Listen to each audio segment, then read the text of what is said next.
Alright, so if you're watching this video, then you must be brand new to Photoshop, because that's why you saw the title, and that's why you're here. So let me walk you through sort of the basic points about Photoshop. We're going to do that, but we're going to do that in as comprehensive a way as we can, and I'm going to try to talk about the tools that you'll need to know about when it comes to portrait retouching. Even if you don't understand what the tools are for yet, I at least want to give you an overview, a bit of an understanding of what the tools are and how it works. First of all, if you delved into any of the other videos in this collection, then you'll note that, of course, it looks completely different than this. I want to explain that first. First things first, this interface is the default that Photoshop generally comes in. Okay, this dark background, we have all the tools down the left side here. See that in the toolbar? And then we have everything opened up in tabs. So I've got a blank canvas open right now, but then another photo. And see how they're open in tabs and tools are down to the left. This is all default Photoshop, at least in the modern world, for quite so many years now, quite a few many years. However, what you'll notice throughout all my videos, if I go to the preferences, I'm going to come here and choose this, and then I'm going to choose this dark gray and make it a medium gray. And then I'm going to go to workspace and I'm going to turn off open documents as tabs. I'm going to pull them out of tabs and get them floating. All right. And then on the toolbar to the left, there's a little bitty double arrow on the top of the toolbar. I click it and it doubles up the tools. All right. So this is how I work. I leave things floating. I cycle through view modes, and we're going to talk about that in a minute. Okay. But this is how I work. And I show you that because A, it's to be clear that that's why it doesn't look like the Photoshop out of the box. And two, to show you that it's always modifiable. And as you get more accustomed to the program, you're going to change things around. Okay, so I'm going to make that clear up front. I used to get a lot of feedback on older videos when my layout didn't look anything like default Photoshop. Okay, now with that said, what is Photoshop? What's it about? Well, let's go into this canvas. This is just simply a 2000 pixel by 2000 pixel blank canvas of white. That's all it is. So if I hit the letter F, which is going to get me to a different view mode, right? Then I can zoom in a little bit and I have this canvas. There we go. So what does all this mean? Well, we really need to get our head around the layers palette. If it's not open, go to window menu, go to layers. Okay. Layers will pop up wherever it's going to pop up. You can move it around. It's just a floating window. Put it wherever you feel you need to put it. All right, but if we analyze it, we'll see that it says background with a little lock next to it. We're going to have multiple layers in Photoshop. That's the key to a proper edit, no matter what you're doing. Okay, layers are important. You can have hundreds of them. Doesn't mean you need to, but you can. So let's explain this. All right, now in Photoshop, we have a million tools on the left side for demoing purposes. Let's go ahead and go to the brush tool. Brush tool. On the top, we're going to make sure that everything's at 100%, everything. And our foreground color right here is black. We can choose any color we want by tapping on it, but it's black. This is just for demo. It's a nice round brush. Now, if I paint, there you go. It's pretty straightforward. Paint over here, paint over here, paint over there.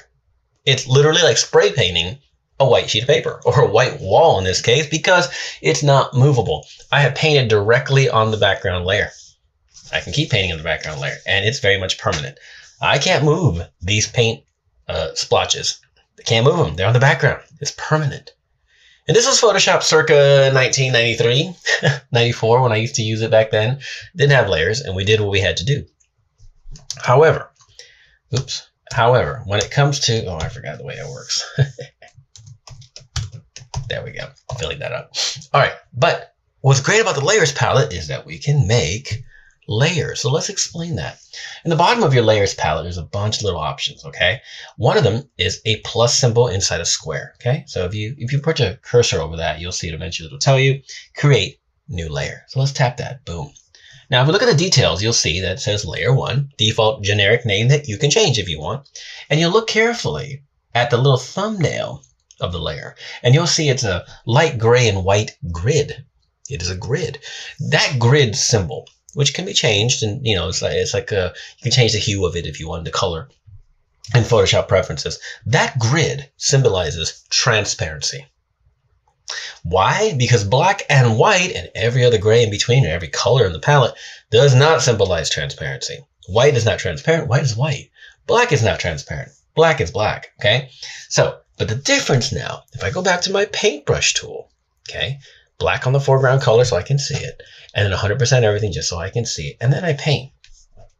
As you can see over on the right side of the layers palette, you can see the black paint stroke floating on a layer by itself.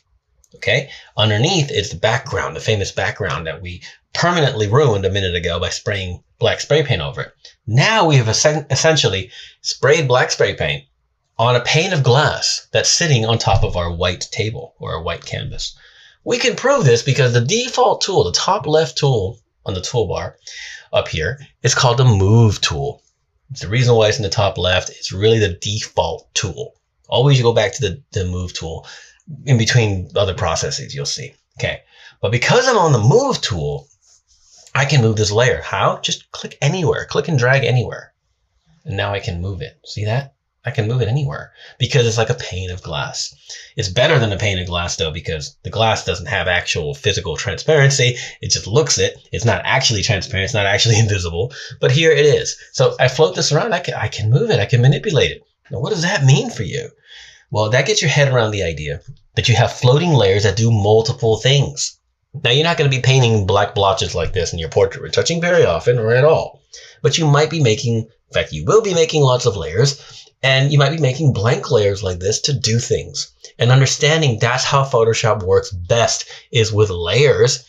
That is when you really start to get what the program is for. If you're coming from Lightroom, or if you're coming from nothing, or you're coming from your phone, messing with photos, you're used to sliding sliders and, changing figures and numbers and this and that, and the image changes. Here in Photoshop, we can do all of that and more, but we can control things in a really granular level, and a big part of that is layers. This is why we're starting with layers right out of the gate. Now, we have layer 1. Let's go back down to the layers palette and push another layer. It's going to be by default layer 2. Now I'm going to use my paintbrush, but instead of black, I'm going to choose like a red, and I'm going to paint. Okay, now I've created that. You can look at the thumbnails on layers palette, and you'll see that the red is floating on top of the black. If I use the Move tool again, I can move the red completely independent of the black. If I take the black layer while on the layers palette, and I take the black layer, click and hold, and drag it above the red one, now I can change the layer order. Okay. Again, you're not going to be making red and black squiggles on your portrait retouching, but you need to understand how layers work. And these are just free-floating pixel layers. There's another thing called adjustment layers in Photoshop, and those are the smart layers. Those are the layers that do things beyond the pane of glass. Where are those? Let's find them. In your bottom of your layers palette, there's this little circle. Okay, it's like a circle cut in the middle, if you will. It looks like black and white on each side. Click and hold, and you'll see the various adjustment layers that Photoshop offers. Okay, and they all do different things. Let's pull one out. Let's pull out a basic one: Hue and Saturation. When you do that, you'll get a little properties window that pops up. If you don't see it, then double click on the left side of the adjustment layer, because you'll see there's a little symbol denoting the type of adjustment layer. Double click it, it pops open properties. Still doesn't work? I'll close it for a minute. Go to Window, Menu, Properties. Okay, and while you're selected on that one, you'll see the properties of that adjustment layer. If you click another layer, you'll see the properties of that one. Now that layer, which is a pixel layer where we painted our black splotch, our black squiggle, has different options than Hue and Saturation. And if I pull down another adjustment layer, let's go to brightness and contrast, something we can easily understand. That one has a whole different interface. Hue and Saturation looks like this. Brightness and contrast looks like that. Okay, so what does that mean? These layers do something actively to everything underneath them. That's why they're layers, like panes of glass, if you will, right? So Hue and Saturation. Let's look at that one. We have Hue, Saturation, and Lightness sliders. Again, if you're coming from Lightroom, you may be familiar with sliders. So Hue, that changes the actual color of the shot of everything underneath this layer. So watch, if I slide Hue around, we'll notice that we can change the hue. Now the black doesn't change because there's no color information in that one, but the red one changes hue very, very obviously, right? That, again, not something that you're going to need to do in a portrait retouch, but moving the hue slider while having an adjustment layer on top, absolutely important. Okay. On top of that, there's the saturation slider, which if we take it all the way to the left, we kill all the saturation, that is the intensity of the color. Now the color that we have by default here, if I were to reset it, it's a pure red. So increasing the saturation is not going to really do much except some of this residual area here. That's just bringing in a lot of artifacting, as they call it. And if I were to move the black one, you see what happens there. See that? because we are boosting the saturation so strongly that it just brings out these little blended artifacts in between the two layers. Pretty straightforward. Lightness. As you can see, we're darkening and lightening everything underneath. You might think, neat, Nino, still doesn't help me with retouching. I know, bear with me. Let's go to the brightness and contrast slider. Okay, if we increase the brightness, we see it gets brighter. Darker and brighter. It acts a little differently than we might expect because we're not looking at a photo, but it's contrast and lightness as well.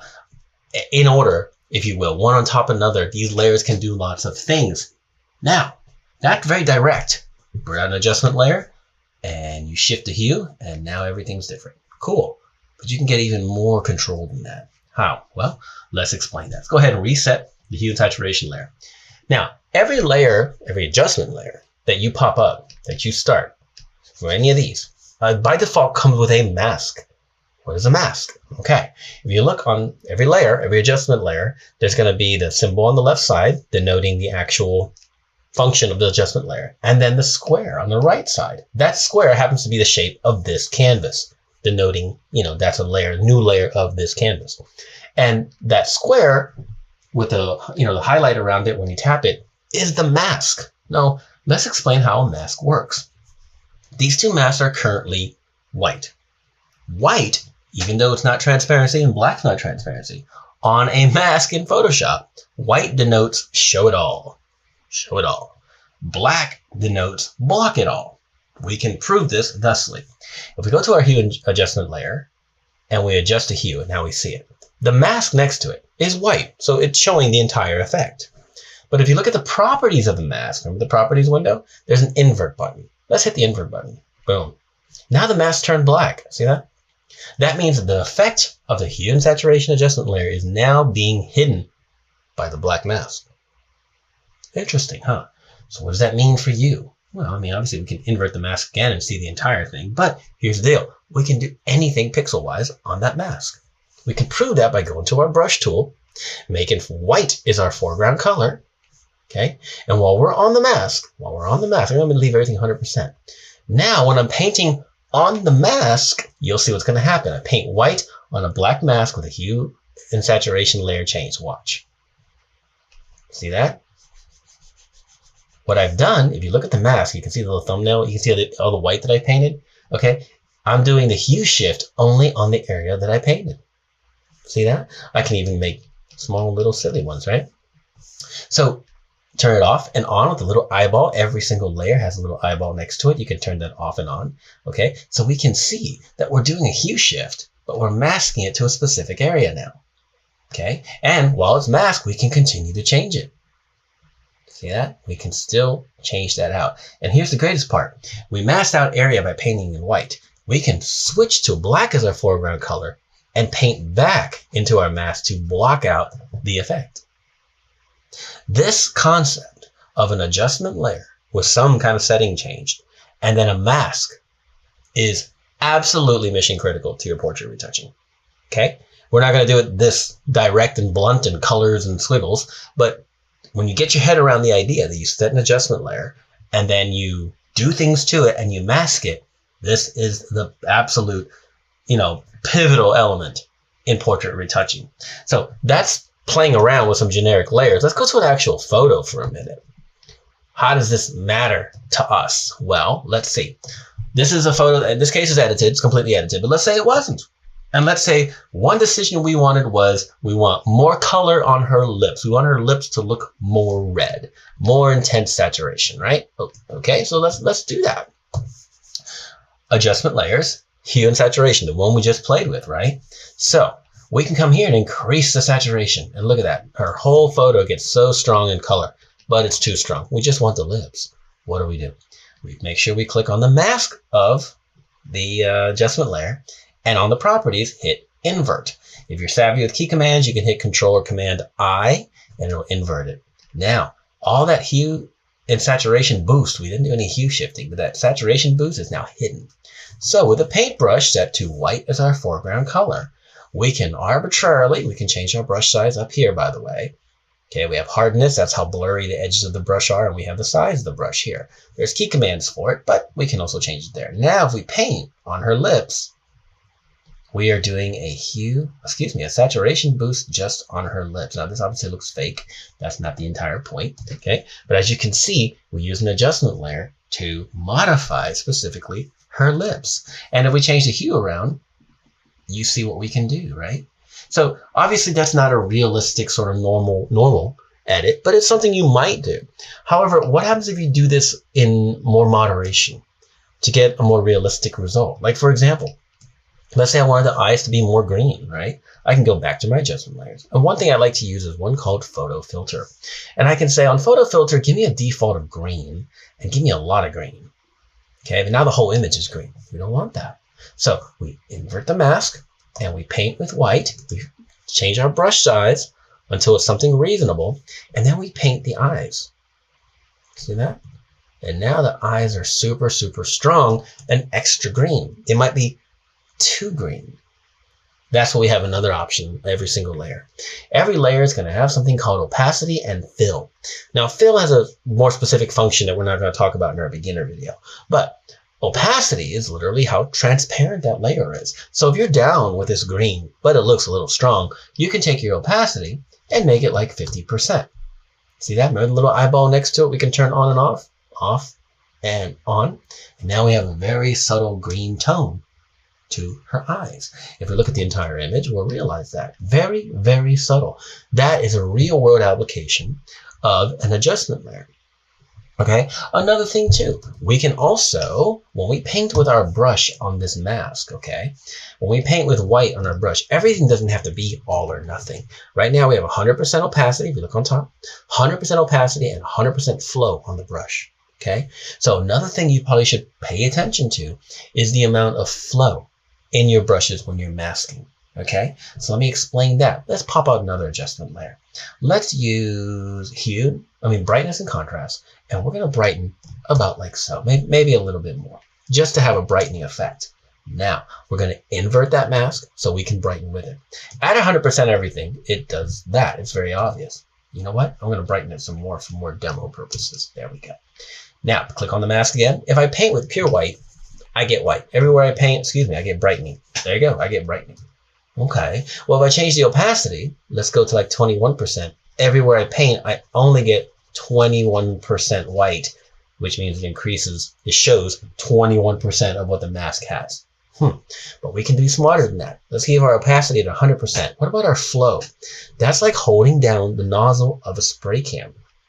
So if I put it on 2% flow, if I barely paint here, you almost see nothing. But if I keep painting, the brightening effect slowly increases as I'm painting.